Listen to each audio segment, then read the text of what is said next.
Bueno, sean bienvenidos todos, es un gusto que estén aquí, estamos en la casa de Dios, ¿verdad? Vamos a poner este tiempo en las manos de Dios para que Él nos enseñe. Señor nuestro Dios, le adoramos, Señor. Gracias por su amor inconmensurable, Señor, como acabamos de cantar, Señor. Nos ha amado, Señor, y por eso es que podemos vivir, Señor. Gracias por su bondad, gracias por cuidarnos, por bendecir a cada familia. Señor, queremos hoy que nos enseñe, Señor. Queremos ser enseñables. Señor, queremos que sea su palabra la que nos instruya, Dios. Pedimos, Señor, que nos dé sabiduría, dirección, entendimiento, Señor, y que podamos ser maleables, Señor, que nuestro corazón sea entendido, porque necesitamos, Señor, entender esto, el Evangelio, Señor. Pedimos su ayuda, Señor, su dirección en todo, en el nombre de Jesús. Amén. Bueno, acabamos de leer ahí, estamos en la carta a los Gálatas capítulo 3, ¿verdad? Entonces tengámoslo ahí a la mano. Y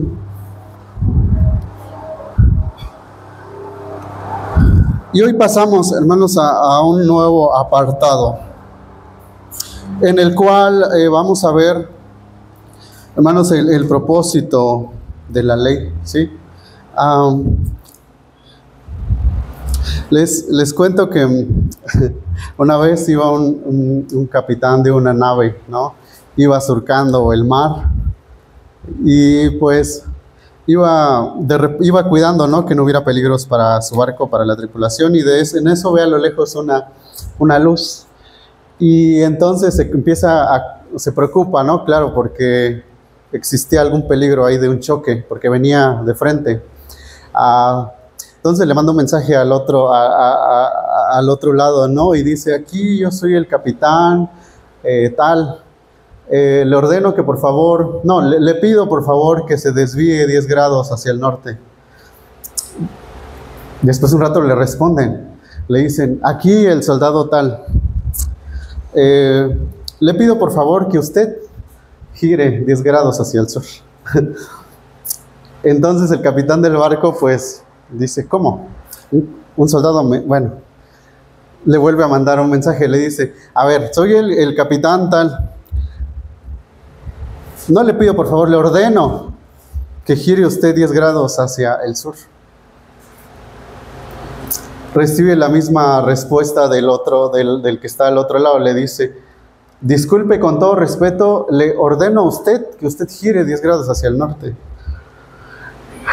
En eso se enfada el capitán y le dice: soldado, ¿cómo te atreves? ¿Qué no sabes que te puedo mandar a una corte marcial por lo que estás haciendo? Soy un buque de guerra y te ordeno que gires 10 grados, ¿no? Hacia tal dirección. En eso recibe la respuesta, ¿no? Del otro lado y le dice: señor, le ordeno que usted gire 10 grados hacia el otro lado. Yo soy el faro.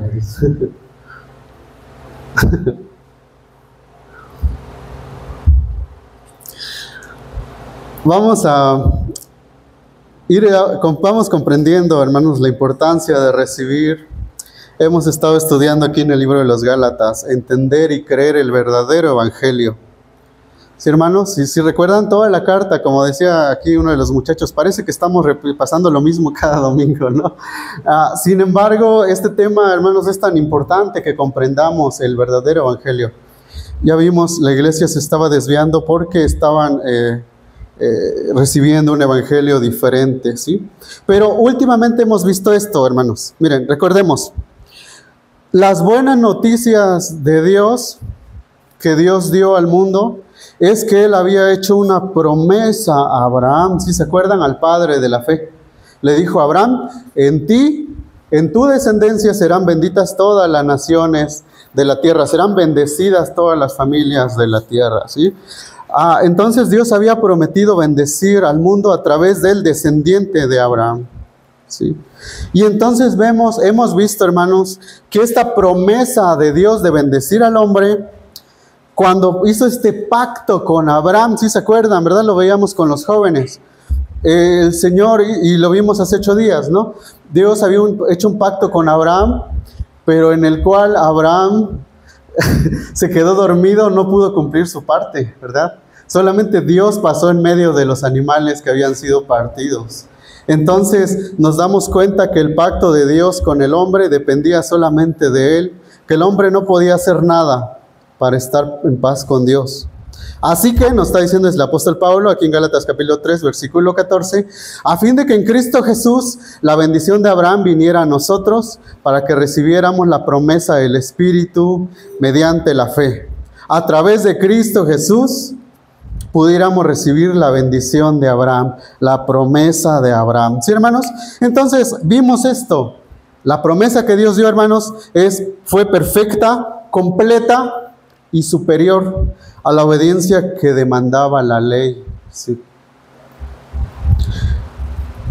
Entonces, la promesa que Dios dio fue, hermanos, completa. Entonces, por eso es que responde el apóstol Pablo aquí esta pregunta y es lo que vamos a ver hoy. ¿Cuál es el propósito de la ley? ¿Sale? Y a eso vamos a estudiar, ¿no? Gálatas capítulo 3, versículo 19. Y leemos los dos primeros versículos, ¿sí? Gálatas capítulo 3, 19 y 20. Entonces, ¿para qué fue dada la ley? Fue añadida a causa de las transgresiones hasta que viniera la descendencia a la cual había sido hecha la promesa, ley que fue promulgada mediante ángeles por medio de un mediador.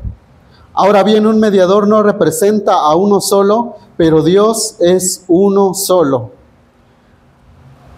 Entonces claramente está diciendo, vamos a ver, hermanos, tres como figuras o tres imágenes o representaciones hoy de lo que representaría la ley, ¿sí? El propósito de la ley. Y lo primero que dice el apóstol Pablo aquí en el versículo 19 es, les leo la Nueva Traducción Viviente, dice, entonces, ¿para qué se entregó la ley? Fue añadida a la promesa para mostrarle a la gente sus pecados, pero la intención era que la ley durara solo hasta la llegada del Hijo prometido. Por medio de ángeles, Dios entregó su ley a Moisés, quien hizo de mediador entre Dios y el pueblo. Ahora bien, un mediador es de ayuda si dos o más partes tienen que llegar a un acuerdo. Pero Dios, quien es uno solo, no usó ningún mediador cuando le dio la promesa a Abraham. Está clarísimo, ¿verdad? ¿Cuál es el primer propósito de la ley? ¿Qué dice aquí? Para mostrarle a la gente sus pecados. Como nos enseña Santiago, ¿verdad? La ley es como un espejo. Esa es la primera. Si nos imaginamos, el propósito de la ley primero es como un espejo. ¿Para qué? Para mostrarle a la gente sus pecados. ¿Sí se dan cuenta cómo dice en el versículo 19? Fue añadida a causa de las transgresiones. Sí queda claro, ¿verdad? La ley fue añadida a causa de las transgresiones. Esta palabra, transgresiones, tiene un significado, hermanos. Y transgresión significa pasar por encima de un límite, ¿sí? Acuérdense, pasar por encima de un límite, eso es transgresión. Otro sinónimo de transgresión es pecado, ¿sí? La palabra de Dios nos dice que el pecado es infracción de la ley, ¿sí? Infracción de la ley, eso es pecado. Es cuando, como dice aquí, pasas por alto el límite que Dios ha puesto, ¿sí? Entonces, esa es la primera, hermanos, si podemos ver la primera imagen o ilustración por la cual entendemos a la ley. Es un espejo que muestra el pecado, ¿sí? Entonces, ¿qué dice? Fue añadida a la promesa hasta que viniera la descendencia a la cual había sido hecho la promesa. Quiero que veamos esto. La ley es el antiguo pacto, ¿sí? Y este antiguo pacto iba a durar, ¿qué dice ahí? Hasta que, se dan cuenta que tiene un límite, un tope. El antiguo pacto empezaba aquí con Moisés, iba a topar hasta que, ¿qué dice ahí? Hasta que viniera la descendencia a la cual había sido hecha la promesa. ¿Quién es esa descendencia a la cual, quién es esa descendencia a la que se había hecho la promesa? Cristo, hermanos. La promesa que Dios había dado a Abraham. En ti, le había dicho, serán benditas todas las naciones de la tierra, ¿no? Dios había prometido bendición. Y fíjense, este pasaje, versículo 20, es es complejo, pero vamos allá. Ahora bien, un mediador no representa a uno solo, pero Dios es uno solo, dice ahí. La Nueva Traducción Viviente nos ayuda a entender un poco esto y dice, ahora bien, un mediador es de ayuda si dos o más partes tienen que llegar a un acuerdo. Pero Dios, quien es uno solo, no usó ningún mediador cuando le dio la promesa a Abraham. ¿Sí? Vamos a ver, hermanos, hay un pasaje y hay en Éxodo. Bueno, ahorita vamos a ir allá para no, pero quiero que entendamos esto primero, hermanos. La ley es un espejo que muestra el pecado, lo señala. Ahora en el versículo 20, Dios, cuando hizo el pacto, cuando le prometió bendecir a Abraham, no necesitó un mediador. Sin embargo, nos dice Pablo, aquí, un mediador es de ayuda si dos o más partes tienen que llegar a un acuerdo. Vamos a ver que cuando Dios dio la ley, y eso lo vemos en Éxodo capítulo 19, cuando Dios entregó la ley, ¿no? Hubo en el pueblo de Israel, ¿no? Los llamó para que se acercaran a él, pero hubo truenos y relámpagos y una espesa nube y luego el sonido de trompeta. Cuando Dios dio la ley, lo dio con todo su poder, de modo que el pueblo de Israel estaba aterrorizado por lo que estaba viendo. Tuvieron tanto miedo en esa parte que le dijeron a Moisés, no queremos que Dios nos hable, porque si Dios nos habla, vamos a morir, háblanos tú. Y le pareció bien, dice la palabra, esto a Dios. ¿Sí? Fíjense, Dios dio la ley por mano de Moisés, pero leemos también en Deuteronomio, ¿verdad? 33, si quieren vayamos allá, Deuteronomio 33, versículo 1 al 4.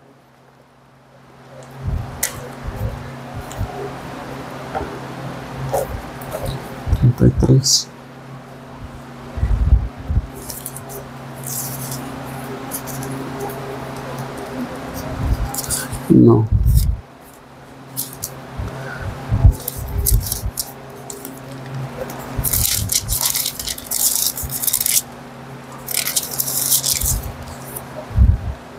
Fíjense cómo dice 33, del 1 al 4 de Deuteronomio. Esta es la bendición con la que Moisés, hombre de Dios, bendijo a los israelitas antes de morir. Dijo, el Señor vino del Sinaí, esclareciéndoles desde Seir, resplandeció desde el monte Param, y vino en medio de 10 millares de santos. A su diestra había fulgor centellante para ellos. En verdad, Él ama al pueblo. Todos tus santos están en tu mano y siguen en tus pasos. Todos reciben de tus palabras. Una ley nos dio Moisés, una herencia para la asamblea de Jacob. Fíjense que ahí en el versículo 2, la Nueva Traducción Viviente, bueno, la Reina Valera dice, dijo Jehová, vino de Sinaí y de Seir los esclareció, resplandeció desde el monte de Parán, y vino de entre 10 millares de santos con la ley de fuego en su mano derecha. Con la ley de fuego en su mano derecha. Cuando Dios le dio la ley a Moisés, vino, dice aquí, acompañado de millares de ángeles, que entendemos y se entendía que era ese el mediador, ¿no? Dios le entregó la ley a través de muchos ángeles, millares de ángeles, seres de fuego, y dice ahí la ley de Dios la entregó así. Y fíjense que fue tan terrible ese tiempo, hermanos, que dice que los israelitas tenían, Moisés había salido al encuentro de Dios porque Israel había tenido temor de que Dios les hablara directamente. Dios escribió en piedra con su dedo los 10 mandamientos. Éxodo 31, 18. ¿Se acuerdan? Moisés estaba tardando en bajar. El pueblo dijo, no sabemos qué le pasó. ¿Qué hicieron? ¿Se acuerdan? Hicieron un becerro de oro, ¿verdad? Empezaron a cometer inmoralidad, empezaron a cometer desobediencia hacia Dios. Y fíjense, desde ese momento Dios le había dicho a Moisés, desciende porque el pueblo se ha, ¿qué dice? El pueblo está pecando, el pueblo ha pecado. En el mismo momento cuando el pueblo de Dios recibió la ley, ya estaba quebrantándola, ¿sí?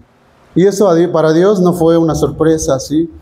Ningún hombre ha podido guardar la ley jamás, excepto Jesucristo. Ni uno solo, excepto Cristo.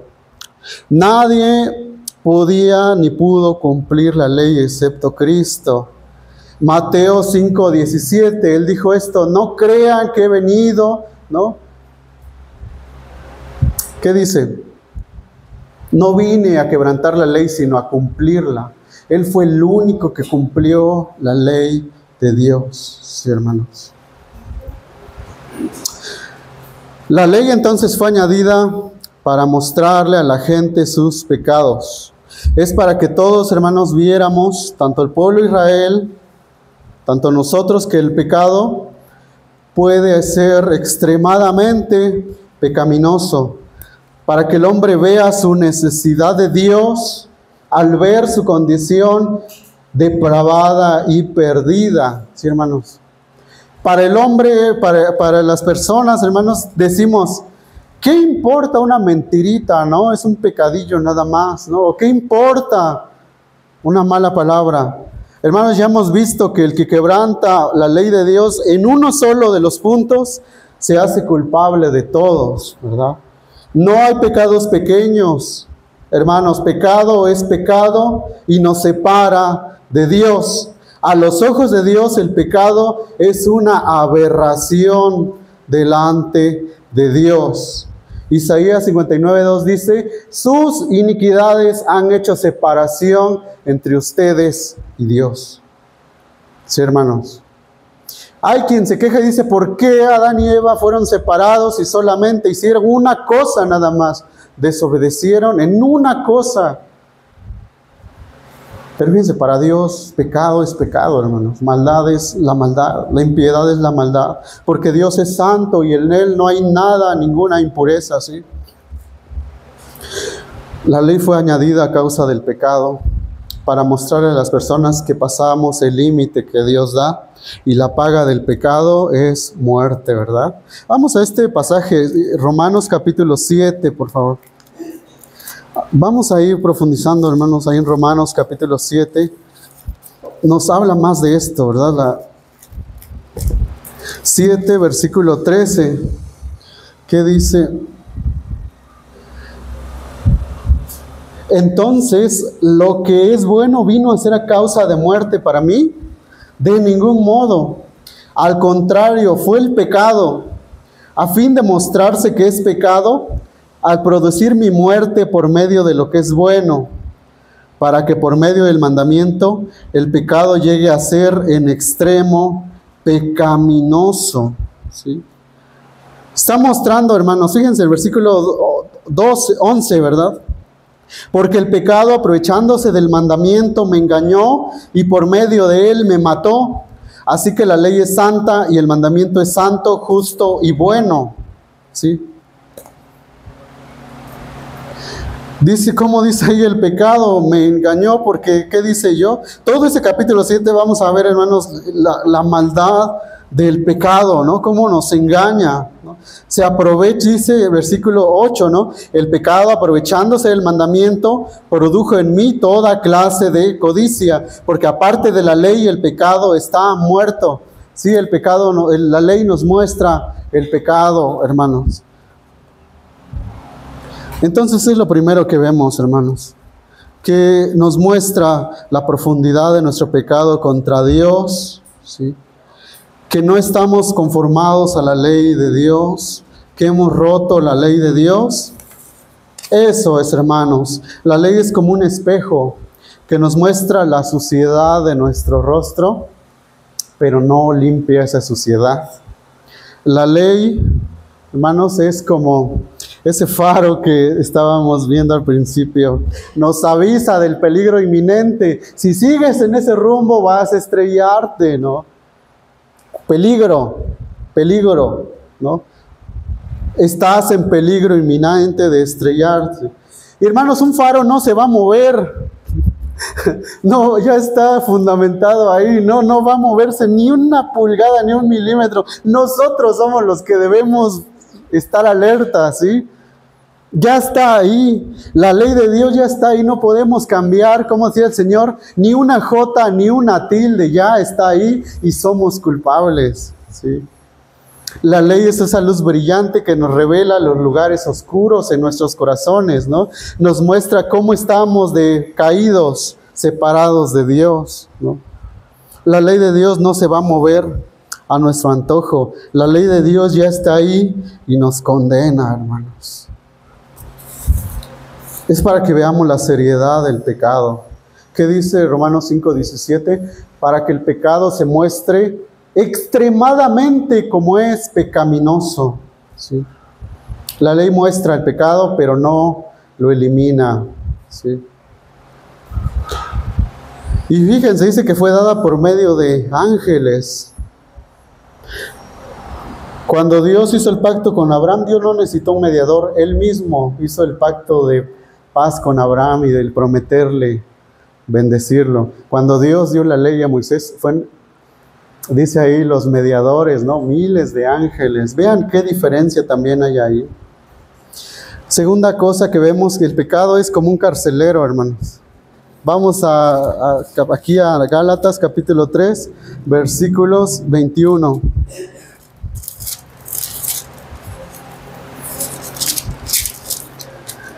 3:21 al 23, ¿qué dice? ¿Es entonces la ley contraria a las promesas de Dios? De ningún modo. Porque si se hubiera dado una ley capaz de impartir vida, entonces la justicia ciertamente hubiera dependido de la ley. Pero la Escritura lo encerró todo bajo pecado, para que la promesa que es por la fe en Jesucristo fuera dada a todos los que creen. Antes de venir la fe, estábamos encerrados bajo la ley, confinados para la fe que había de ser revelada. ¿Sí? Ven, lo primero que decía es como un espejo que nos fue dado hasta que viniera la descendencia. ¿Sí se dan cuenta? Antiguo pacto hasta que viniera Cristo. Ahora lo siguiente que nos dice: la ley no fue capaz de impartir vida, porque si la ley hubiera sido capaz de darnos vida, entonces nosotros sí podríamos ser justos por cumplir y obedecer la ley. ¿Qué dice Pablo? La ley no es contraria a la promesa. La ley tiene un propósito, pero ese propósito va desde que se dio hasta que vino Jesucristo. No es contraria a la promesa de Dios. Segundo, la ley es un custodio, un carcelero, dice el apóstol Pablo. La Escritura lo encerró todo bajo pecado para que la promesa que es por la fe en Jesucristo fuera dada a todos los que creen, ¿verdad? Versículo 23. Antes de venir la fe, estábamos encerrados bajo la ley, confinados para la fe que había de ser revelada. ¿Sí? Fíjense, leo el versículo 23 en la Nueva Traducción Viviente. Antes de que se nos abriera el camino de la fe en Cristo, estábamos vigilados por la ley. Nos mantuvo en custodia protectora, por así decirlo, hasta que fuera revelado el camino de la fe. ¿Sí se dan cuenta? Era un carcelero la ley, dice el apóstol Pablo. Nos mantuvo encerrados en una cárcel y la ley tenía las llaves. No nos iba a dejar salir. ¿Hasta cuándo? Nuevamente vemos aquí, hasta que, ¿verdad?, fuera revelada el camino de la fe. ¿Ven el hasta qué?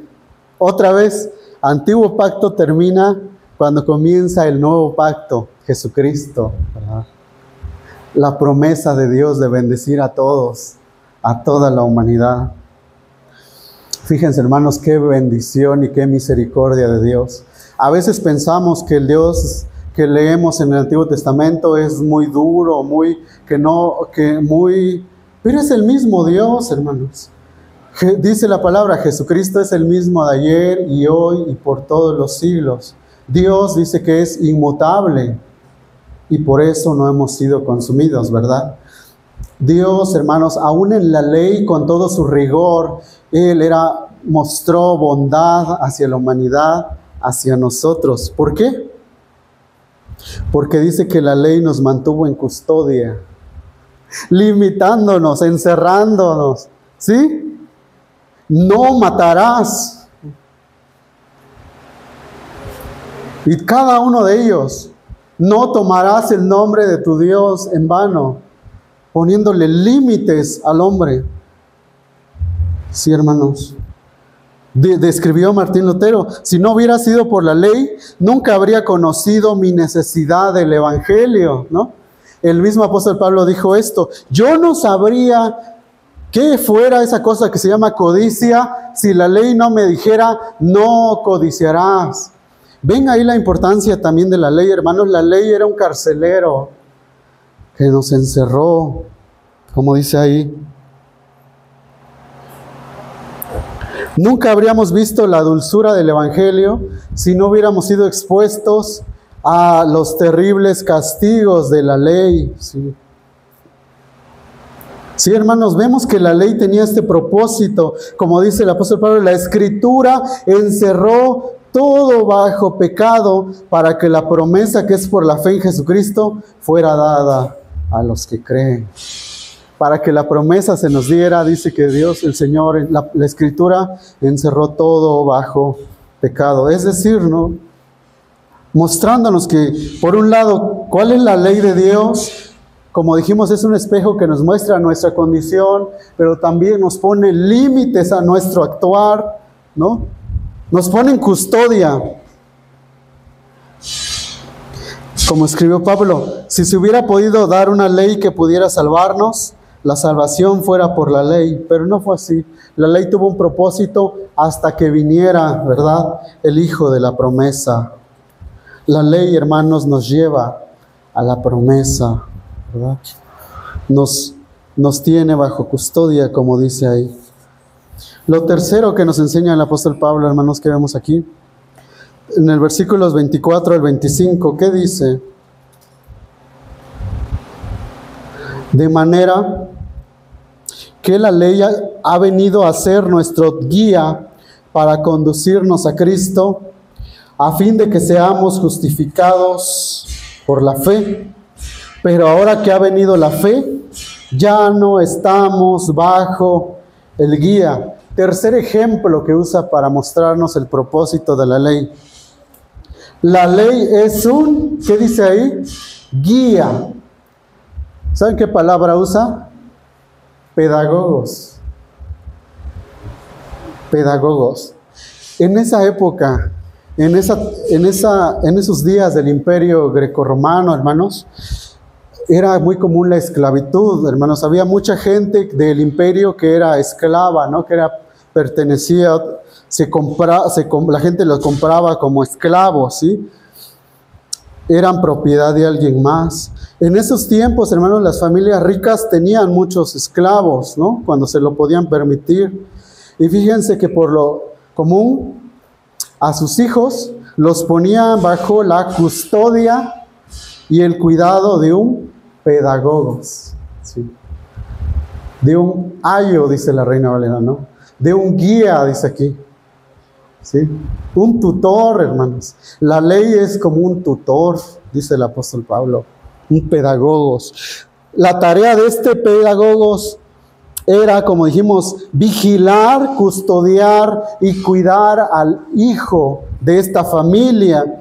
Una de sus tareas era llevarlo en el camino, cuidarlo y entregarlo al didáscalos, al maestro, ¿sí?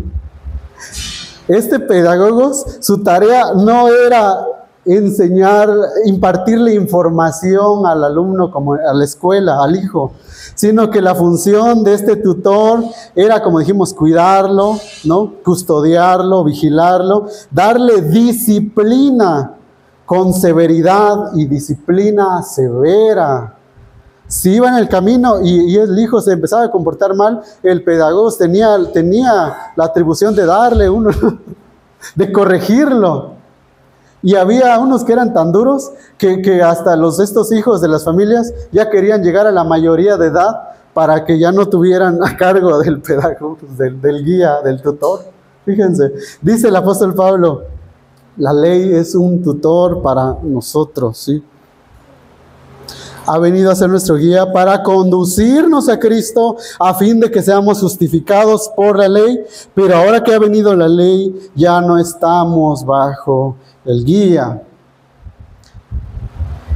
Decía también un maestro, ¿no?, de otro país, que antes en su país, dice que todavía había estos tutores que llevaban a los niños a la escuela y estaba el maestro dando clases, pero hasta atrás dice que estaba el maestro y tenía como un palo largo, adelante el maestro enseñando, atrás estaba el tutor con un palo largo y con una cosa con una como tipo esponja enfrente, y si el niño, el estudiante, el hijo se empezaba a dormir o a cabecear, entonces el tutor le daba un pan desde atrás para que se despertara. Entonces ese tutor, hermanos, viene y si como a los Gálatas nos estamos durmiendo cuando se nos está enseñando el evangelio, el tutor viene y nos da en la cabeza, ¿no?, un zape, digamos, un golpecito, y nos despierta ante el peligro, ¿verdad?, en el que estamos cuando no ponemos atención, hermanos. Entonces el tutor en este caso es la ley que nos conduce a Cristo. Sí. ¿Hasta qué? Dice, ¿verdad? ¿Vieron esto en cada parte? ¿Cómo lo reitera el apóstol Pablo? Versículo 19. La ley fue añadida a causa de las transgresiones hasta que viniera la descendencia, ¿verdad? Versículo 21. Si hubiera dado una ley capaz de impartir vida, entonces la justicia ciertamente hubiera dependido de la ley. Pero ¿qué dice el 22? Pero la Escritura lo encerró todo bajo pecado para que la promesa que es por la fe en Jesucristo fuera dada a todos los que creen. Aquí también vemos, hasta que la promesa que fue dada por la fe fuera dada, ¿sí? Y ahora en el versículo 25, ahora que ha venido la fe, ya no estamos bajo el guía. El tutor solamente iba a estar hasta que, ¿verdad?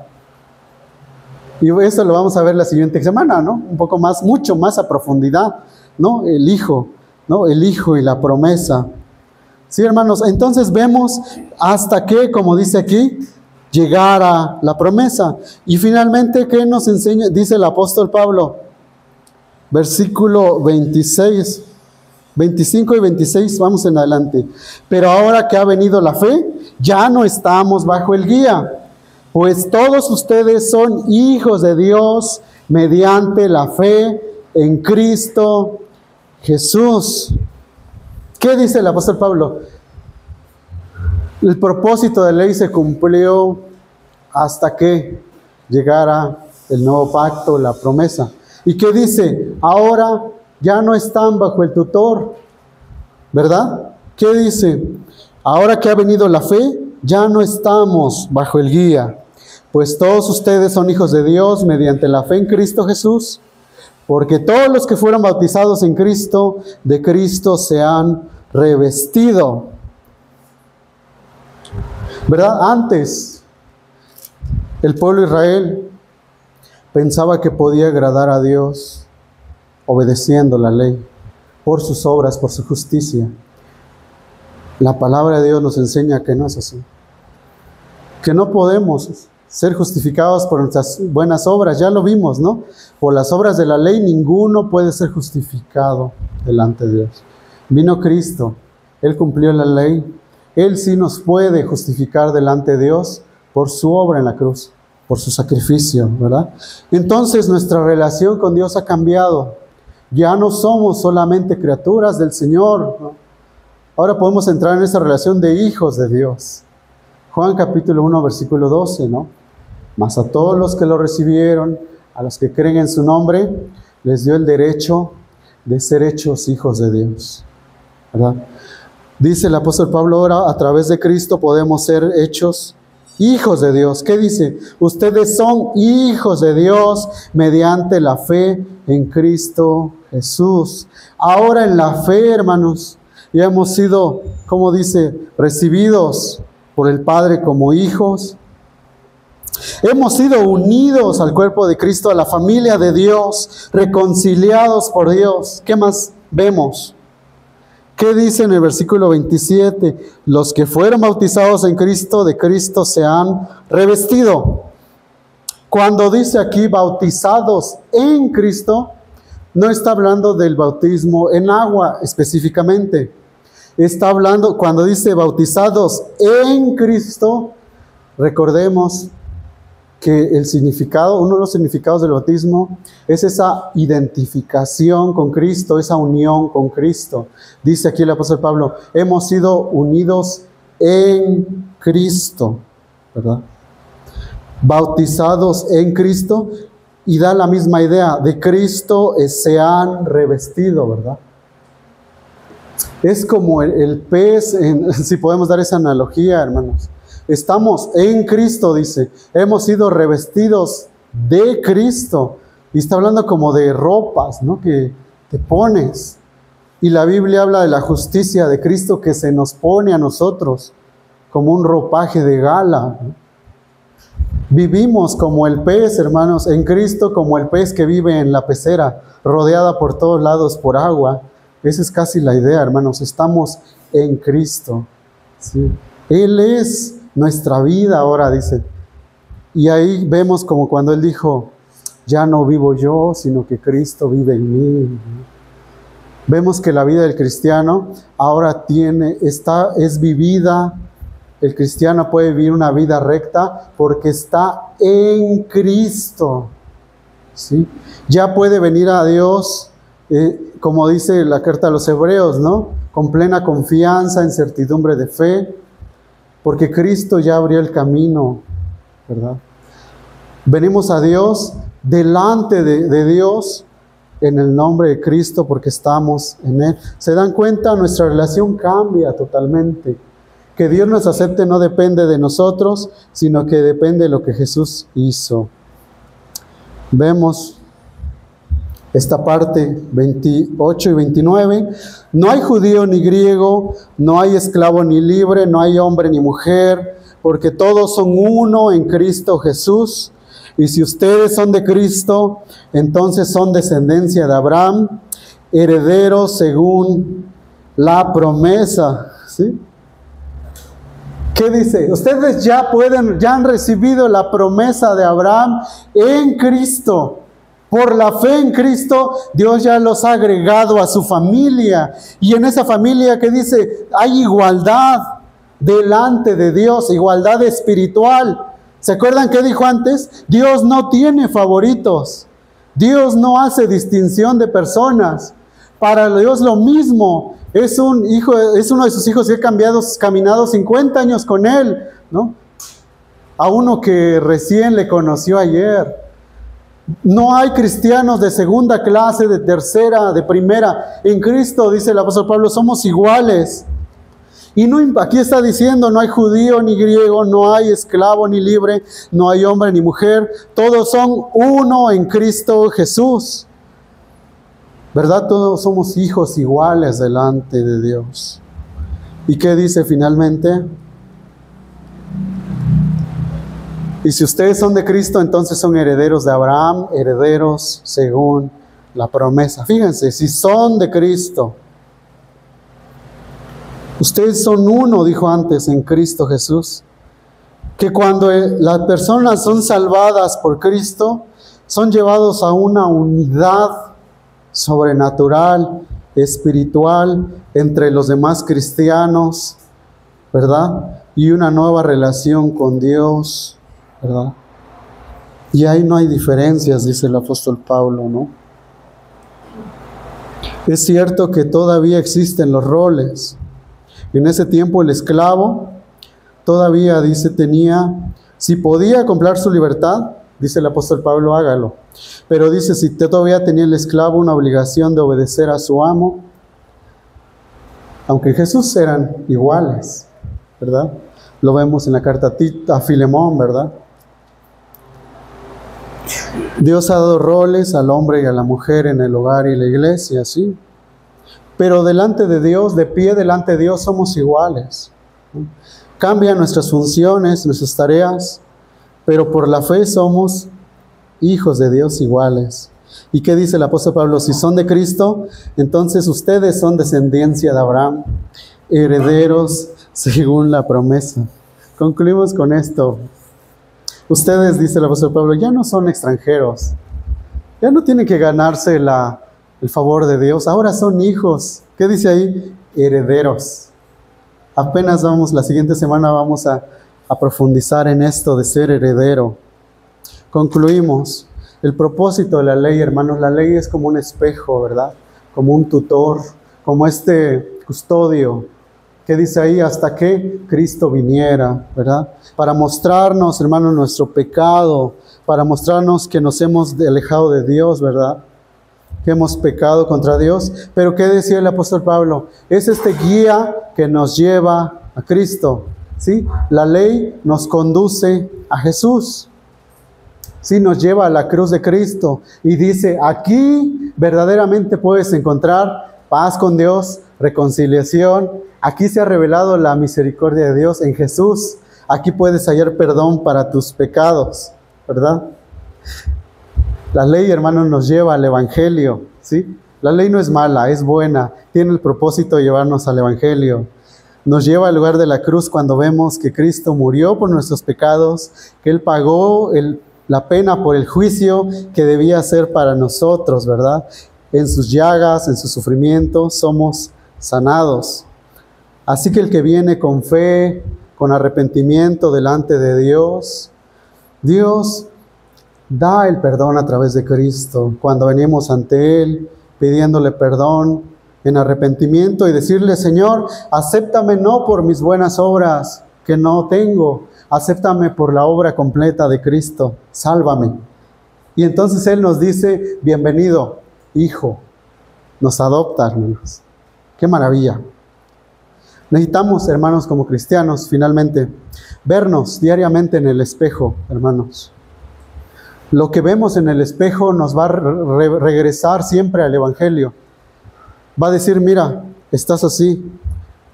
Y nos lleva al Evangelio a decir, Señor, es verdad, hoy no te he amado como debo amarte, no he amado a mis hermanos. Perdóname en Cristo, perdóname, cámbiame, transfórmame, ¿sí? El espejo de la ley, hermanos, es verdad, son noticias duras, pero son buenas, nos llevan a Cristo, ¿sí? Eso es lo que nos enseña la palabra de Dios, hermanos, y vamos a orar. Señor nuestro Dios, gracias le damos por su palabra, por la enseñanza de su palabra, que podamos decir y clamar como el rey David, Señor, oh cuánto amo tu ley es mi delicia, tu palabra, Señor, es mi deleite.